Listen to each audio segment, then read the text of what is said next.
আসসালামু আলাইকুম। Golden interior থেকে সবাইকে শুভেচ্ছা। এটি আমাদের আফতাবনগর সাইডে এসপিএল বোর্ডের একটা ওয়াল ক্যাবিনেট আমরা এখানে তৈরি করেছি।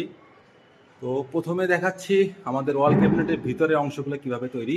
এটা হচ্ছে সলিড 12 মিলি একটা পিভিসি বোর্ড, সাথে গর্জন প্লাইয়ের উপরে সাদা ফর্মিকা পেস্টিং। এবার আসেন ভিতরের অংশগুলো আমরা দেখি। ভিতরের অংশগুলোতে আমরা বাম সাইডে তৈরি করেছি হ্যাঙ্গার ইউনিট। এখানে দুটা বড় বড় দুটা হ্যাঙ্গার ইউনিট। এর পরের অংশটা রয়েছে, এটাও একটা হ্যাঙ্গার ইউনিট, এবং এর সাথে একটা সেলফ করেছি, এবং মোট 3টা আমরা ড্রয়ার ইউনিট করেছি। এর সাথে আর একটা অংশ তৈরি করা হয়েছে, বড় বড় সেলফ করা হয়েছে, যাতে এখানে কাপড়গুলো ভাঁজ করে রাখা যায়।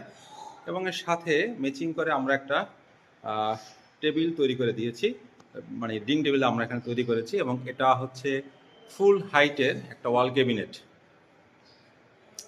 আপনারা চাইলে আপনাদের ওয়াল ক্যাবিনেটগুলো এভাবে বা নিজের প্রয়োজন অনুযায়ী শ্রেণীবিন্যাস করে তৈরি করে নিতে পারেন।